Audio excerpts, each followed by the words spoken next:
The smell of sawdust and aged oak still clung to my clothes as I pulled into the gravel driveway of my childhood home. It was Thursday evening, and I'd spent the last 12 hours in my father's workshop, carefully cataloging his tools for what I thought would be a proper inventory. Dad had been gone 3 months now, and I was finally ready to organize the space that had been his sanctuary for over 30 years. My name is Jake Morrison, and I'm a master carpenter with 15 years of experience building custom furniture for clients across the Pacific Northwest. Everything I knew about woodworking, I learned from my father, Thomas Morrison, in that very workshop behind our family home in rural Oregon. While other kids played video games, I was learning to read wood grain, understanding the difference between a mortise chisel and a paring chisel, and developing the patience that separates true craftsmen from weekend hobbyists. What most people didn't know was that my expertise extended beyond woodworking. During my time at Oregon State, I double majored in forestry and geology, writing my senior thesis on mineral deposits in the Cascade Range. I understood soil composition, mineral rights law, and land surveying almost as well as I understood dovetail joints and wood finishing. The house looked different in the fading light. My mother, Linda, had remarried 2 years ago to Frank Kellerman, a loud, heavy-set man who sold insurance and treated our family property like his personal kingdom. Frank had never understood my father's workshop, viewing it as a waste of valuable space that could be better utilized. As I walked toward the back door, something felt wrong. The workshop, which should have been locked tight, stood wide open. Light spilled from the doorway, and I could hear voices, multiple voices, coming from inside. I quickened my pace, rounding the corner of the house to see a sight that stopped me cold. 3 men were systematically loading my father's tools into a large pickup truck. His prized 1952 Delta table saw, the hand planes he'd inherited from his own father, the custom-built workbench where I'd learned to turn my first bowl. Everything was being carried out like inventory from a closing store. "Hey!" I called out, breaking into a run. "What the hell is going on here?" Frank emerged from the workshop, a clipboard in his hand and a satisfied smirk on his face. He wore his usual uniform, khaki pants that strained against his belly, a polo shirt with visible sweat stains, and the kind of cheap dress shoes that squeaked when he walked. "Jake," he said, not bothering to look apologetic, "didn't expect you back so soon. Why are these men taking my father's tools?" I demanded, watching as one of them struggled to load Dad's precision router table. Frank's smirk widened. "Your daddy's gone, boy. Time to stop living in the past." The casual cruelty of those words hit me like a physical blow. I looked at the men loading the truck.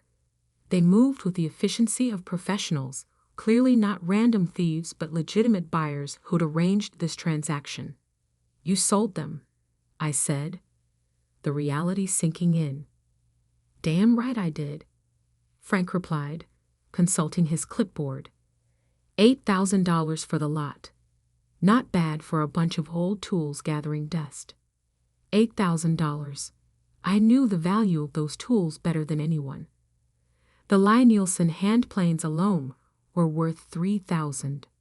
The vintage Stanley chisels, still sharp after decades of use, were collector's items worth hundreds each. The total value was closer to $30,000. "You can't do this," I said, stepping toward the truck. "These tools belong to who?" Frank cut me off. "Your dad's dead, Jake.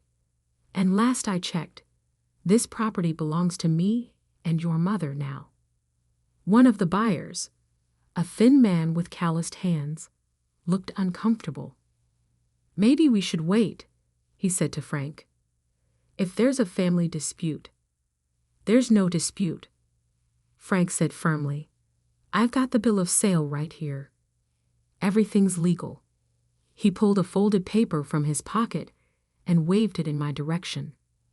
I could see my mother's signature at the bottom, right next to Frank's scrawled name. "Where's my mother?" I asked.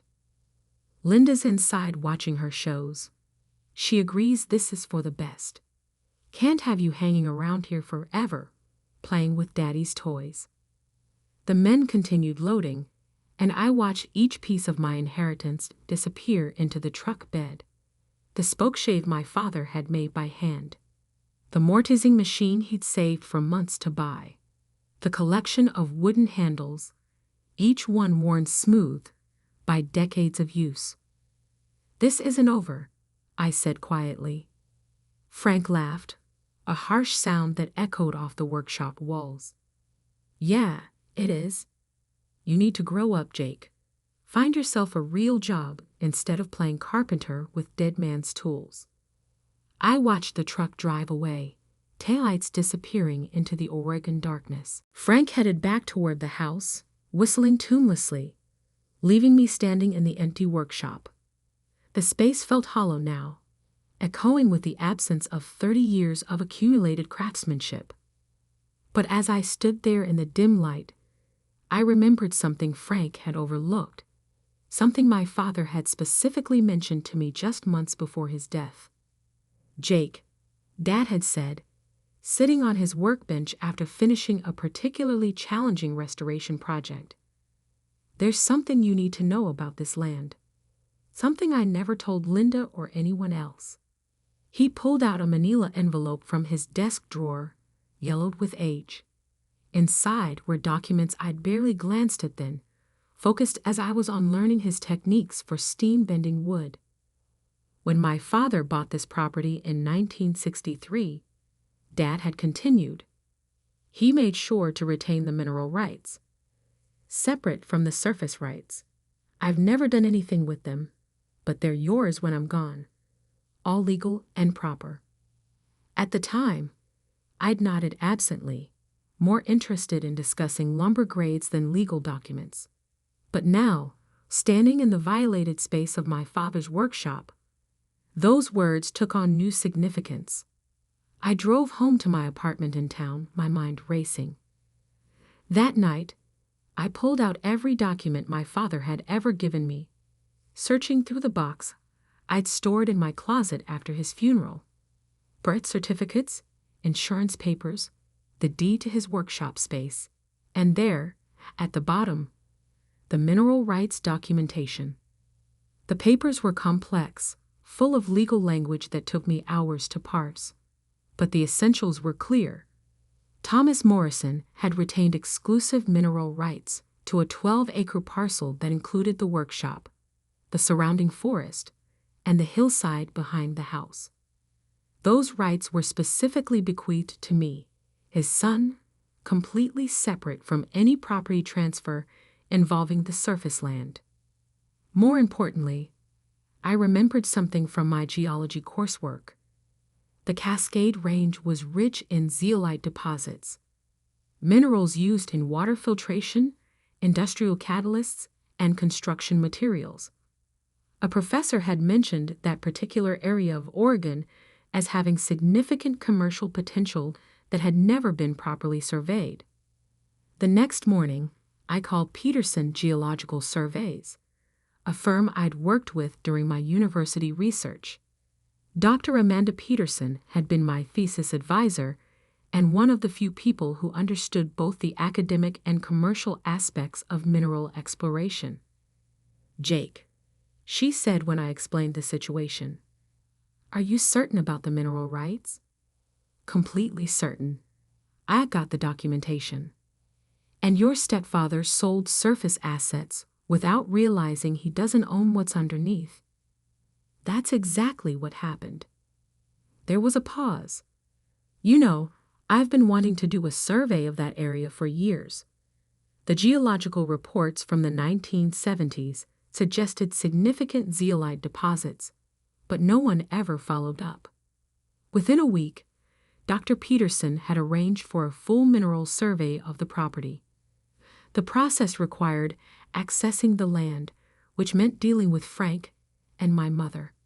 I drove out to the house on a Saturday morning, armed with legal documents and a surveyor's map. Frank was in the backyard, grilling burgers and drinking beer despite the early hour. When he saw me approaching with a folder full of papers, his expression shifted from casual hostility to genuine irritation. "What do you want now, Jake? Come to cry about the tools some more? I need to inform you that I'll be conducting a geological survey of the mineral deposits on this property," I said, keeping my voice level. Frank nearly choked on his beer. "The what now?" I handed him a copy of the mineral rights deed. My father retained mineral rights to this land when he transferred surface ownership. I'm exercising those rights to conduct a commercial survey. He stared at the document like it was written in hieroglyphics. "Mineral rights? What the hell are you talking about?" "The legal right to extract minerals from beneath the surface of this property. It's completely separate from surface ownership." Frank's face was turning red, the way it always did when he encountered something he didn't understand, but sensed was threatening to his authority. "This is bullshit," he said, waving the papers. "You can't just come onto my property and start digging holes." "Actually, I can. The mineral rights grant me legal access to the property for the purpose of exploration and extraction. You'll want to have your attorney review those documents." My mother appeared on the back porch, drawn by the sound of Frank's raised voice. Linda Morrison Kellerman was a small woman who'd always deferred to the men in her life. First my father, and now Frank. "What's going on?" she asked, wiping her hands on a dish towel. "Your son thinks he can dig up my backyard," Frank said. "It's not your backyard when it comes to mineral rights," I corrected. Dad made sure of that. The survey took 3 days. Dr. Peterson's team used ground-penetrating radar, soil samples, and core drilling to map the subsurface geology. Frank spent most of those 3 days standing on the porch, glowering at the activity, but legally powerless to stop it. On the 3rd evening, Dr. Peterson called with preliminary results. "Jake," she said, and I could hear the excitement in her voice, "you need to sit down." "What did you find?" "One of the richest zeolite deposits I've ever surveyed, high-grade clinoptilolite, running through the entire hillside. Conservative estimates put the commercial value at over $2 million.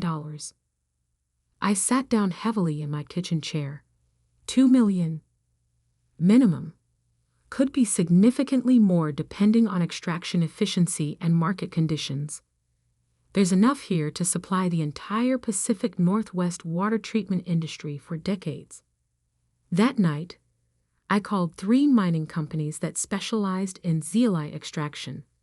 By morning, I had preliminary offers from all 3, with the highest bid coming in at $2.3 million for exclusive extraction rights over a 10-year period. The irony wasn't lost on me. Frank had sold $8,000 worth of my father's tools to clean up the property, not realizing he was sitting on a fortune that belonged to me. I waited a full week before returning to the house. This time, I brought my attorney, Marcus Webb, a man who specialized in mineral rights law and had handled several major extraction deals in Oregon. Frank was washing his car in the driveway when we pulled up. He straightened slowly, water dripping from the sponge in his hand, watching us approach with obvious suspicion. "Frank," I said politely, "this is Marcus Webb, my attorney. We need to discuss the mineral survey results." Frank's expression shifted from suspicion to alarm. "What kind of results?" Marcus stepped forward, briefcase in hand. "Mr. Kellerman, my client's mineral survey has revealed commercially viable deposits beneath this property. We're here to notify you of pending extraction operations." "Extraction operations?" Frank's voice cracked slightly. I opened a folder and showed him the survey maps. There's a zeolite deposit running through the entire hillside behind the house, worth approximately $2.3 million in extraction rights. Frank stared at the geological charts as if they might suddenly make sense. What does this mean? It means, Marcus said, that Mr. Morrison has legal right to extract those minerals. The process will require heavy machinery, excavation equipment, and around-the-clock operations for several months. The color drained from Frank's face. Heavy machinery? On my property? The mineral rights include surface access for extraction purposes, I explained. We'll need to bring in mining equipment, establish staging areas, and create access roads for the trucks. You can't do this, Frank said, but his voice lacked conviction. Marcus pulled out another set of documents.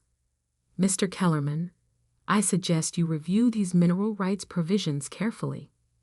Your attorney will confirm that surface owners have very limited ability to restrict subsurface extraction activities.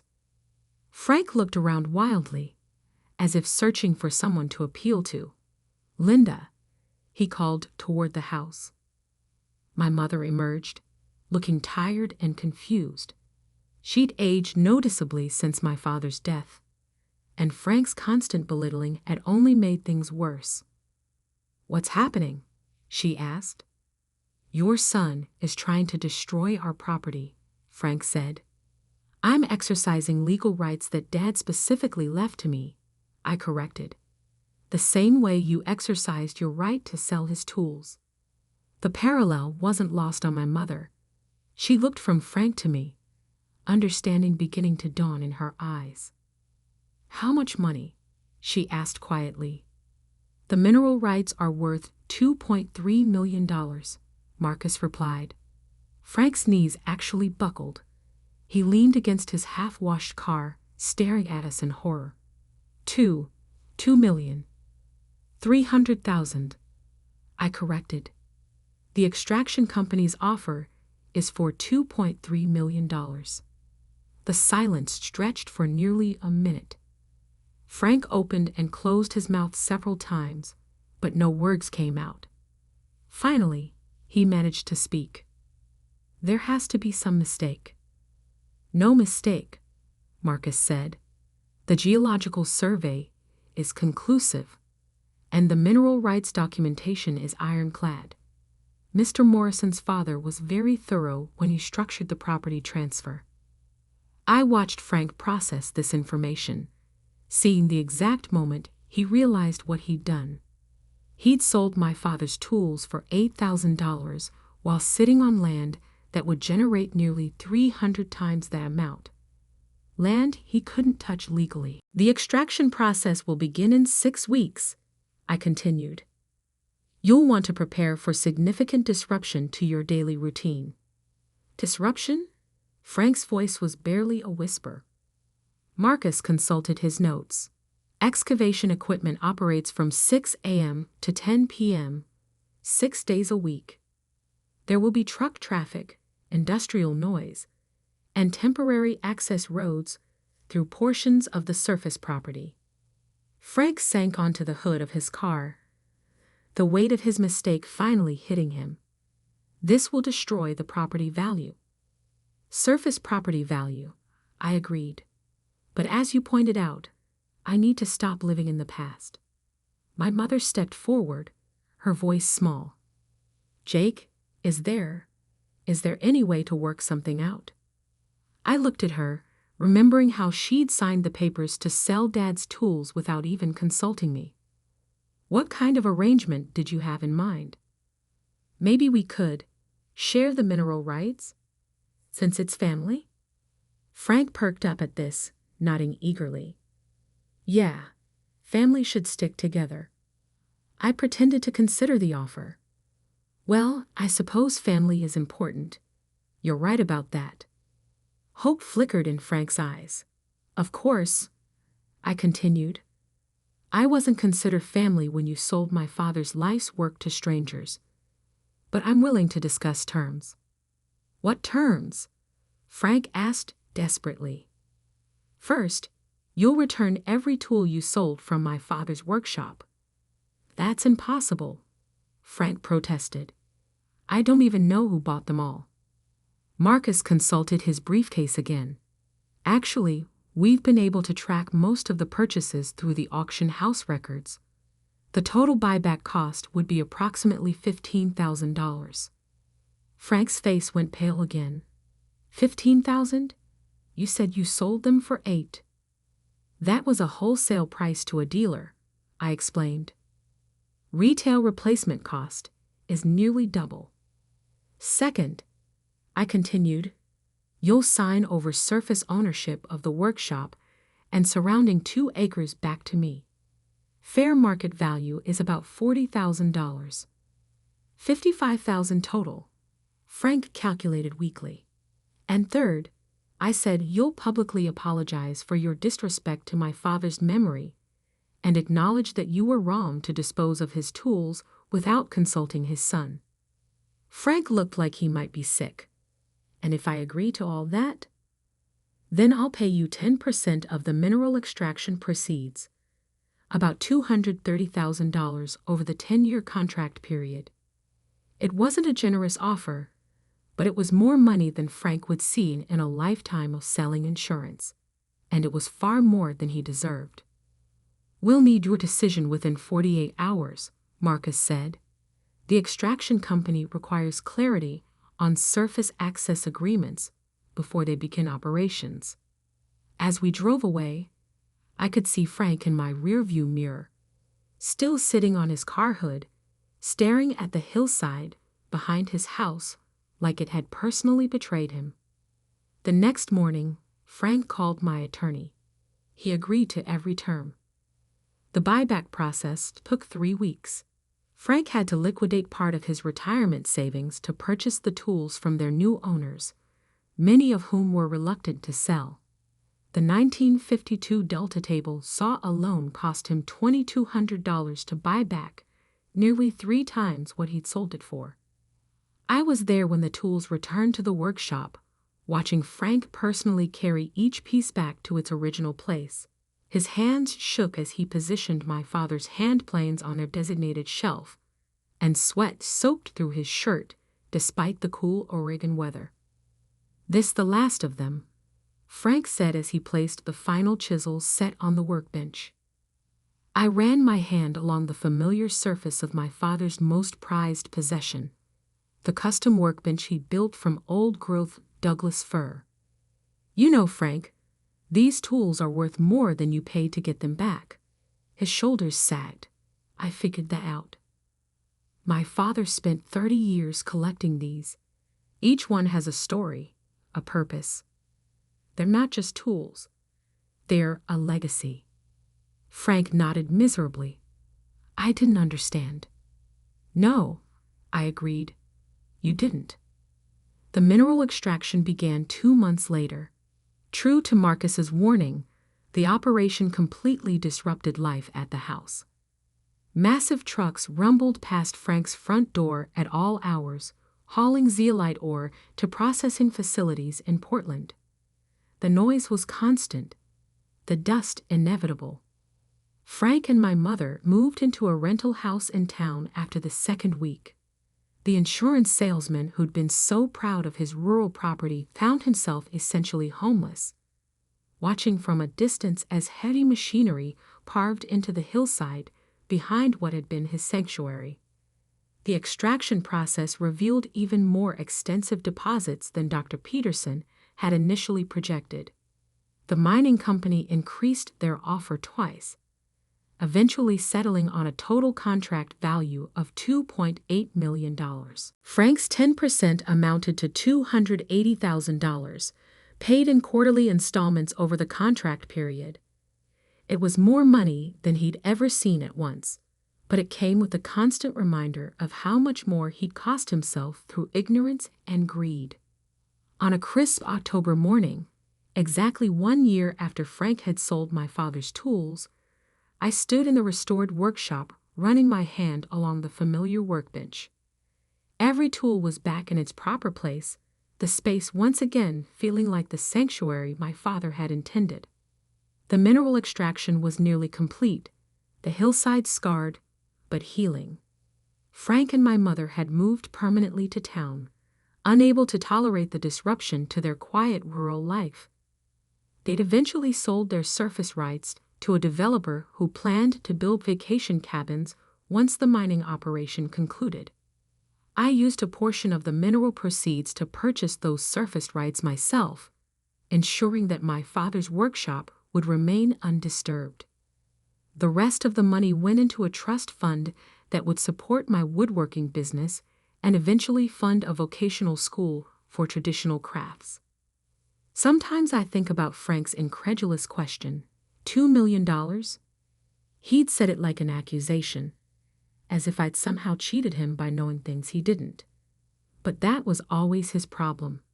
He never understood that knowledge has value, that respecting the past can unlock the future, and that dismissing someone as a dreamy boy playing with daddy's toys can be the most expensive mistake of your life. My father had taught me that good craftsmanship requires patience, attention to detail, and respect for the materials you work with. Those same principles applied to legal documents, mineral rights, and family relationships. Frank had failed to understand any of them. As I selected a chisel from my father's restored collection and began work on a new project, I could almost hear Dad's voice echoing in the workshop. Measure twice, cut once, son, and always check your facts before you make a deal. It was advice Frank probably wished he'd received before he decided to sell a dead man's tools and sit on a fortune he didn't know he couldn't touch. The workshop was quiet now, except for the familiar sounds of woodworking, the whisper of sharp steel through aged hardwood, the gentle tap of mallet on chisel, the soft susurrus of sandpaper smoothing rough edges. These were the sounds of patience rewarded, of legacy preserved, and of justice served with compound interest. Outside, autumn rain drummed against the windows, and the scarred hillside slowly began its recovery. But inside the workshop, surrounded by my father's tools and sustained by his wisdom, everything was exactly as it should be.